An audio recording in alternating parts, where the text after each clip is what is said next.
বর্তমান বাজারে একটি খুব জনপ্রিয় সংবাদ, দল গঠন করছে ছাত্ররা।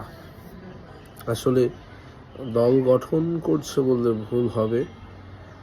অন্তর্বর্তীকালীন সরকার প্রধান ডক্টর মোহাম্মদ ইউনূসের ছত্রছায়ায় ছাত্র বিশেষণকে কাজে লাগিয়ে একটি কিংস পার্টি গঠন করছে এই গত জুলাই আগস্ট গণ অভ্যুত্থানের একক মালিকানা দাবিকৃত ব্যক্তিবর্গ। আপনারা সকলেই জানেন কিংস পার্টি কি। বিভিন্ন দেশে, বিভিন্ন বিশ্বের বহু দেশে কিংস পার্টির প্রচলন আছে। এমনকি বাংলাদেশেও বিভিন্ন সময় কিংস পার্টি গঠনের প্রচেষ্টা চালানো হয়েছে। 5ই আগস্ট পরবর্তী সময় যখন দেশে একটি রাজনৈতিক শূন্যতা রয়েছে, আসলে গত 17 বছরে বাংলাদেশের গত 17 বছর ধরে রাজনৈতিক শূন্যতা, কারণ একটি দল, একক দল তাদের ফ্যাসিজমকে, তাদের ফ্যাসিস্ট কার্যক্রমকে সামাজিকীকরণ করে বাংলাদেশের অন্য সকল যে মূলধারা রাজনৈতিক দল রয়েছে অথবা যে রাজনীতি থাকার প্রয়োজন সেটাকে রাজনৈতিক শূন্য একটি অবস্থায় বাংলাদেশকে রেখেছিল। তারই ধারাবাহিকতায় 5ই আগস্ট পরবর্তী সময়ে বাংলাদেশে একটিমাত্র দল বর্তমানে বাংলাদেশের সর্ববৃহৎ জনপ্রিয় দল বাংলাদেশ জাতীয়তাবাদী দল বিএনপি, এবং আরেকটি দল রয়েছে যাদের ইডিওলজি নিয়ে বিভিন্ন প্রশ্নের সম্মুখীন হতে হয়। ইডিওলজি নিয়ে সাধারণ জনমনে বিভিন্ন প্রশ্ন দেখা দিয়েছে, বাংলাদেশ জামাত ইসলামী। এই দুটি দল ব্যতীত বাংলাদেশে আর কোনো মূলধারা রাজনৈতিক দল নেই এবং সর্বাপেক্ষা জনপ্রিয় দল নেই। আমরা অত্যন্ত খুশি হতাম যদি দেখতাম ডক্টর মোহাম্মদ ইউনূস নিজে একটি দল গঠন করতেন, নিজে অন্তর্বর্তীকালীন সরকার প্রধান হয়ে তিনি এই রাজনৈতিক শূন্যতা পূরণের জন্য, দেশের মানুষের পাশে কাজ করার জন্য, দেশের মানুষের ম্যানিফেস্টোকে কাজে লাগিয়ে, দেশের মানুষের এজেন্ডাকে কাজে লাগিয়ে তিনি একটি রাজনৈতিক দল খুলতেন। কিন্তু আমরা দেখতে পেলাম গত কয়েকদিন আগে একটি ইন্টারন্যাশনাল পত্রিকায় তিনি আহ্বান জানালেন ছাত্ররা দল গঠন করবে। ছাত্ররা কেন দল গঠন করবে তার পক্ষেও তিনি বিভিন্ন যুক্তি ও নিরিখ দেখালেন।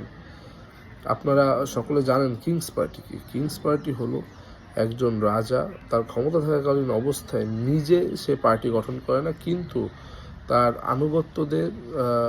আনুগত্যদেরকে নিয়ে অথবা তার যে সভা পরিষদ রয়েছে সেই পরিষদের সদস্যদের দিয়ে একটি রাজনৈতিক দল গঠন করে তার ক্ষমতা পাকাপোক্ত করার জন্য, যার বিভিন্ন আলামত ইতোমধ্যে কিন্তু আমরা দেখতে পেয়েছি।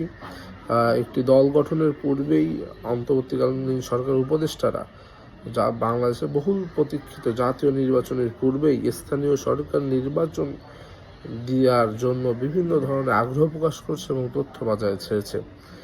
অর্থাৎ কতভাবে এই অন্তর্বর্তীকালীন সরকারের ক্ষমতাকে বিলম্বিত করা যায়, কতদিন ধরে রাখা যায়, সেই প্রক্রিয়ায় যেন ব্যস্তরত এই উপদেষ্টা মণ্ডলীর সদস্যরা। এবং তারই ধারাবাহিকতায় ডক্টর মোহাম্মদ ইউনূস নিজে একটি দল গঠন না করে তার আনুকল্যে থাকা বিভিন্ন উপদেষ্টাদের সমন্বয়ে একটি দল গঠন করছে, এবং সেই দল গঠনের অন্যতম একটি কারণ তার ক্ষমতাকে পাকাপোক্ত করার জন্য অথবা ক্ষমতাকে বিলম্বিত করার জন্য, যা বাংলাদেশের মানুষ ভালোভাবে দেখছে না এবং ভালোভাবে গ্রহণ করছে না। দল গঠনের যে পরামর্শ, যে বুদ্ধি দিয়েই কিন্তু ছাত্রদের মাঝে যে এক ধরনের ফ্র্যাকশন, ছাত্র নেতৃত্ব দানকারীদের মাঝে এক ধরনের যে ফ্র্যাকশন, সেটা ইতোমধ্যে ধরিয়ে দিয়েছে। অর্থাৎ ঐক্য তো 5ই আগস্টের পরবর্তী সময় বিনষ্ট হয়েছেই, এই রিসেন্ট সময়েও একটি নতুন দল গঠন করার থিওরি দিয়ে মাননীয় প্রধান উপদেষ্টা কিন্তু তার নিরপেক্ষতা হারিয়েছে। কেননা তিনি একটি অন্তর্বর্তীকালীন সরকারের প্রধান, তিনি কোনো একটি দলকে প্যাট্রোনাইজিং অথবা কোনো একটি দলের উদ্দেশ্য লক্ষ্য ঠিক করে দিতে পারেন না। তো তার উচিত ছিল তার যদি এতই রাজনৈতিক দল গঠন করার ইচ্ছা থাকে, তাকে প্রধান রেখে একটি রাজনৈতিক দল গঠন করা। কিন্তু তিনি সেটি না করে শিক্ষার্থীদের ভিতর, ছাত্রদের ভিতর ফ্র্যাকশন ধরিয়ে দেওয়ার জন্য একটি এজেন্ডা নতুন করে বাস্তবায়ন করতে চাচ্ছেন। আবার একইভাবে আমরা দেখতে পেয়েছি 5ই আগস্ট পরবর্তী সময়ে তিনি নাকি ছাত্রদের 3 জন প্রতিনিধিকে সিলেক্ট করেছেন, প্রথমে 2 জন, পরবর্তীতে আরও 1 জন। তিনি দাবি করছেন, এটি আমার কথা না, এটি মিডিয়ার কথা, তিনি দাবি করছেন তিনি তাদেরকে জায়গা দিয়েছেন। অর্থাৎ যেহেতু আমার মনে হয় যে অন্তর্বর্তীকালীন সরকারে কারা থাকে, যারা নিরপেক্ষ তারা থাকে, কিন্তু এই আন্দোলন সংগ্রামের একটি অংশ তো ছাত্ররা।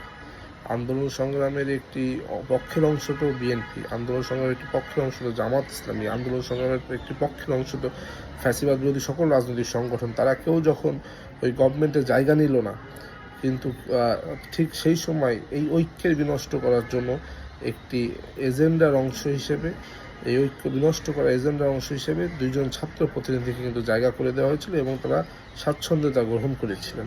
কিন্তু এটিই ছিল 5ই আগস্ট পরবর্তী সময় ঐক্য বিনষ্ট করার একটি প্রধান এবং প্রাথমিক মাধ্যম, যা পরবর্তীতে আজকের পজিশনে এসে দাঁড়িয়েছে।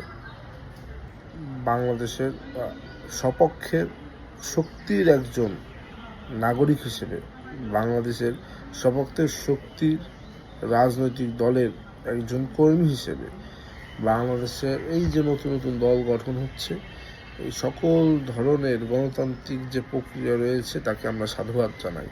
কিন্তু একই সাথে বাংলাদেশের বহুল প্রতীক্ষিত জাতীয় নির্বাচনকে বিলম্বিত করার জন্য যে পায়তারা শুরু হয়েছে, জাতীয় নির্বাচনকে বিলম্বিত করে দেশকে একটি সিভিল ওয়ারের দিকে ঠেলে দিতে যে জাতীয় নির্বাচনের আগে স্থানীয় নির্বাচনের কথা বারংবার বলা হচ্ছে, এটি আমরা একজন দেশপ্রেমিক শিক্ষার্থী হিসেবে, দেশপ্রেমিক নাগরিক হিসেবে কিন্তু মেনে নিব না। এবং আমার মতে, আমার যে রাজনৈতিক দীর্ঘ কয়েক বছর মাঠের রাজনীতি করার সুবাদে আমার যে অভিজ্ঞতা, সে অভিজ্ঞতার আলোকে মনে হয় ছাত্ররা যদি আজ তাদের লাগাম ধরে না রাখতে পারে, আজকে তাদের ভিতর যে লোভাতুর যে লিপ্সুতা জন্মগ্রহণ করেছে, সেটি থেকে তারা বেরিয়ে না আসতে পারে, তবে তারা কিন্তু খুব বেশি দিন এই রাজনৈতিক অঙ্গনে বাংলাদেশের এই পট পরিবর্তনের পরিক্রমায় হারিয়ে যাবে। যেহেতু আমরা গত জুলাই আগস্ট গণঅভ্যুত্থানে একসাথে তাদেরকে সহযোগিতা মেনে নিয়েই রাজপথে ছিলাম, আমি চাইবো না তারা হারিয়ে যাক। সুতরাং আমি তাদের আহ্বান জানাই, আপনাদের শুভবুদ্ধির উদয় হোক এবং ভেবে চিনতে ক্ষমতার লোভকে দূরে সরিয়ে দিয়ে বাংলাদেশের সাথে, জনগণের সাথে কাজ করুন। বিজয় আপনাদের আসবে ইনশাআল্লাহ।